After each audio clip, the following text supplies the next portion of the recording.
Boa tarde a todos.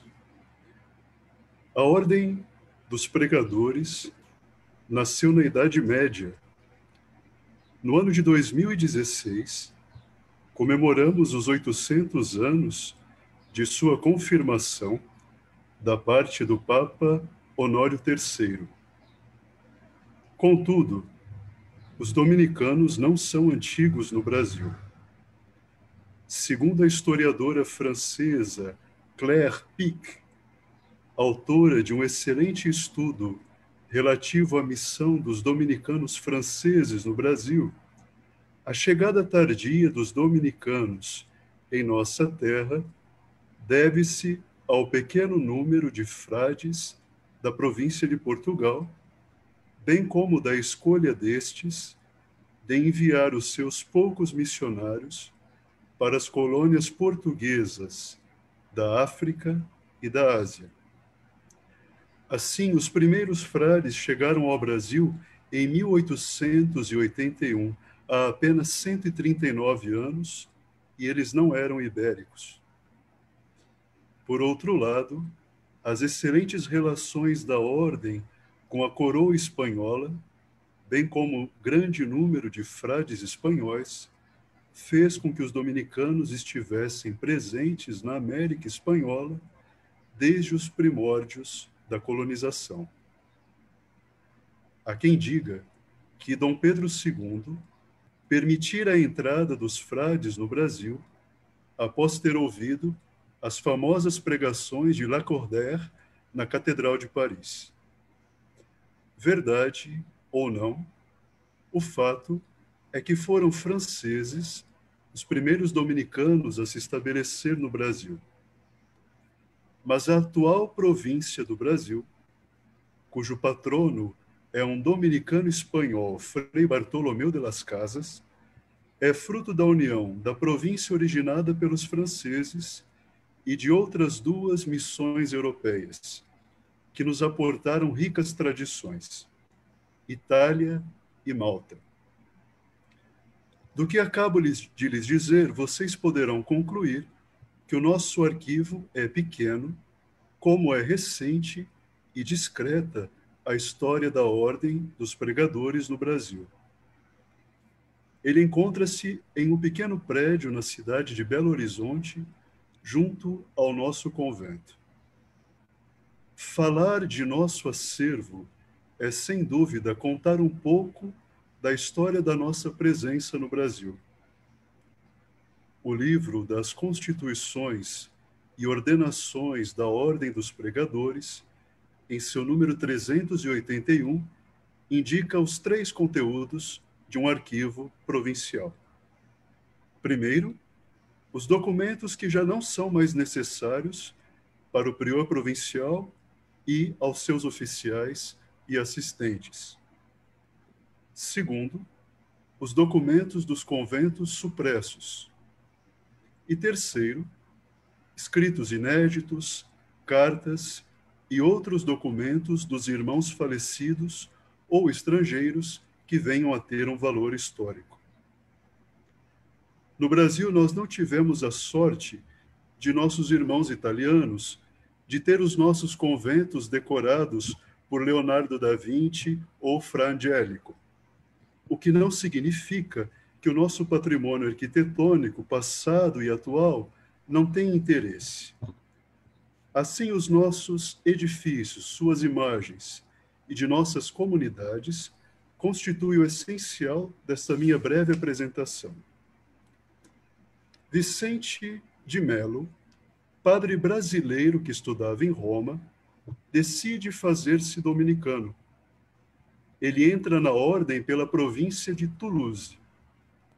Foi ele o primeiro incentivador de uma missão da ordem no seu próprio país. Neste primeiro slide, cenas de Toulouse, na verdade, do convento de Saint-Maximin, imagens da vida em um convento naquela província.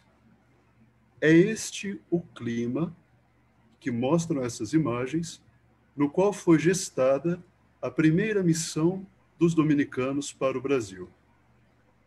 Os frades vêm para trabalhar no norte do país, entre os povos indígenas e os sertanejos, como vemos nos slides, entre indígenas e sertanejos. O primeiro convento dominicano do Brasil foi fundado em Uberaba, cidade que na época pertencia à Diocese de Goiás. Em 1889, os frades iniciam a construção de uma bela igreja gótica, inaugurada em 1904, como vemos nas imagens.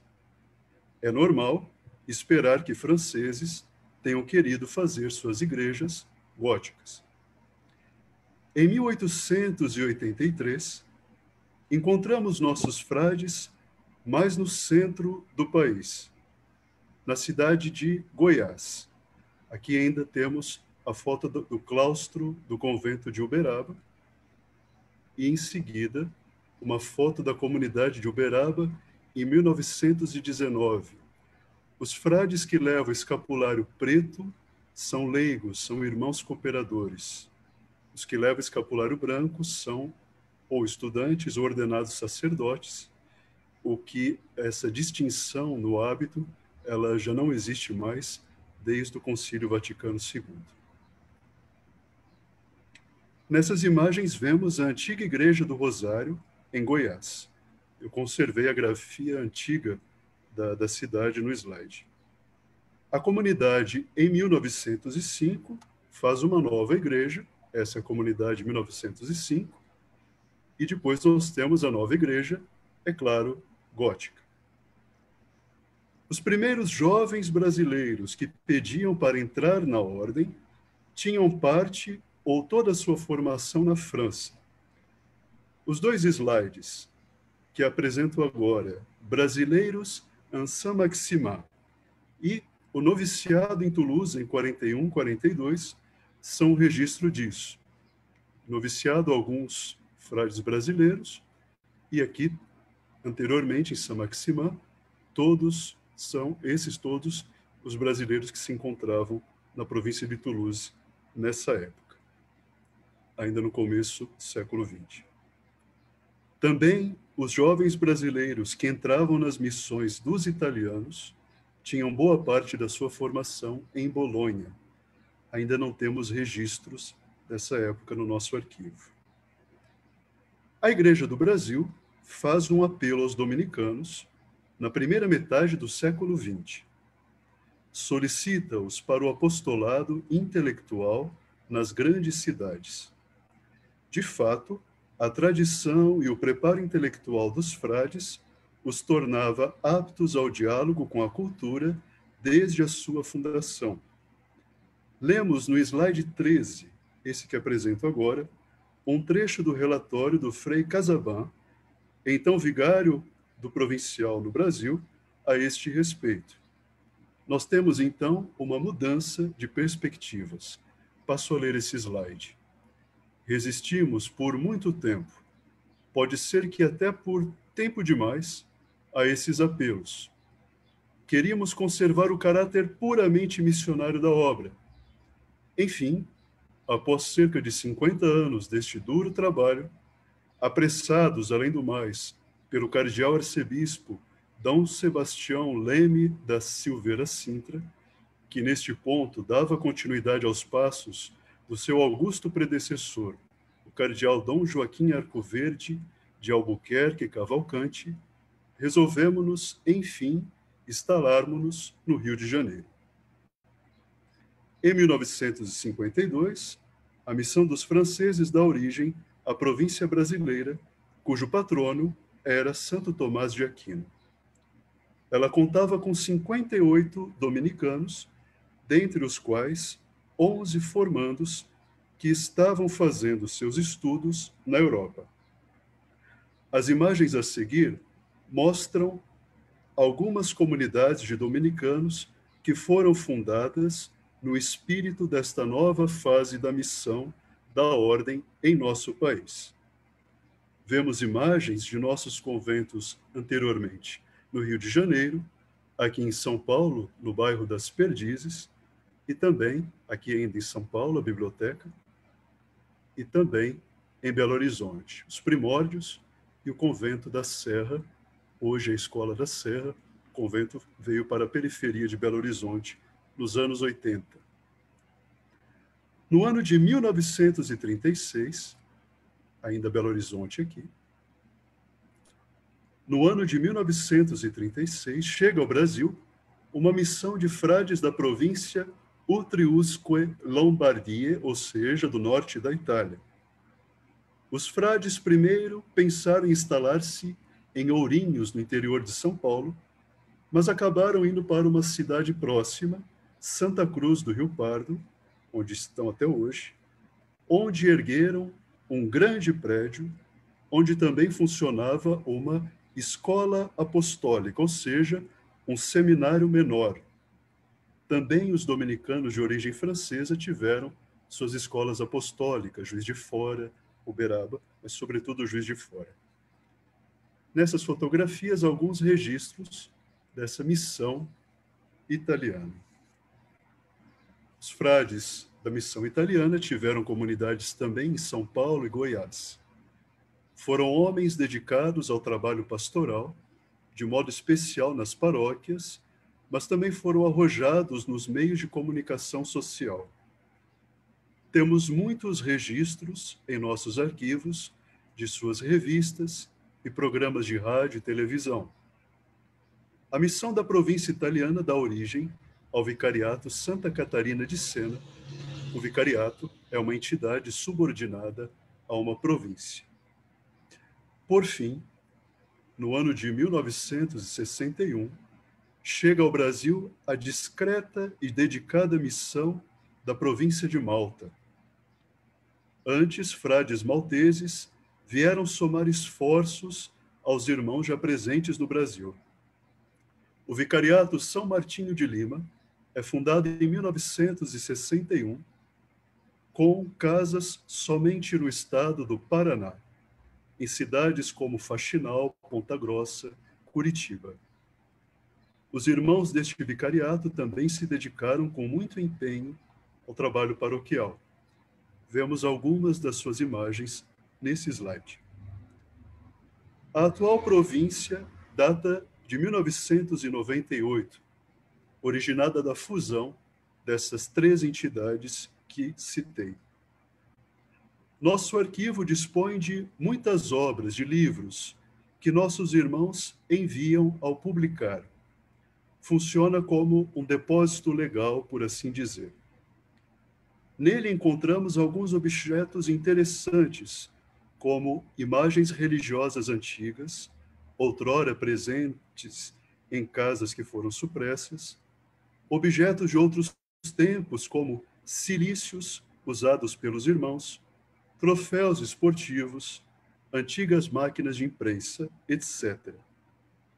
Os livros de crônicas e as atas de nossos encontros são preciosos testemunhos históricos, não apenas da vida interna dos conventos, mas também da missão dos irmãos e da situação sociopolítica da época.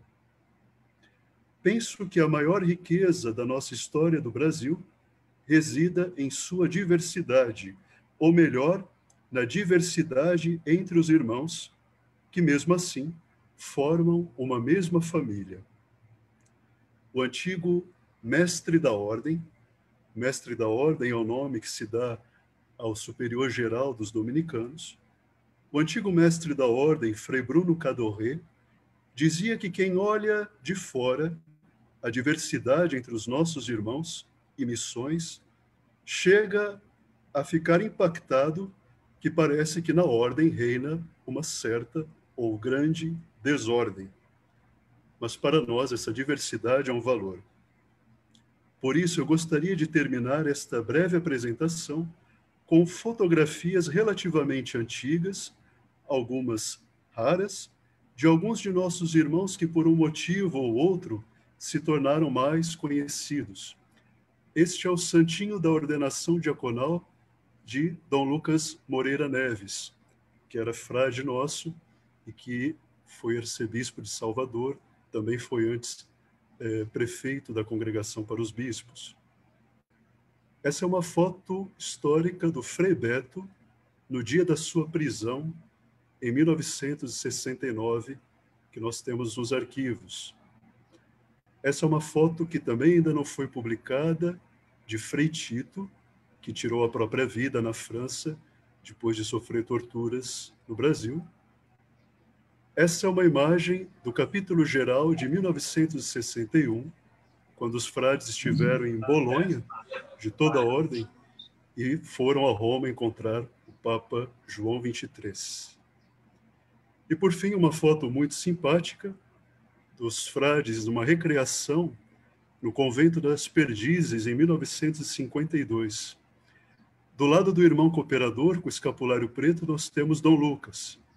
E logo à frente de Dom Lucas, nós temos o Frei Carlo Josafá, teólogo que deu aulas muitos anos em Friburgo, na Suíça. Acima dele, Dom Tomás Balduino, que foi bispo de Goiás, e depois outros frades, um pouco depois de Dom Tomás, Frei Gilberto Gorgulho, que assessorou Dom Paulo Evaristo durante muitos anos. São essas imagens que eu gostaria de partilhar, mas eu tenho ainda, já que eu citei algumas imagens curiosas, com licença.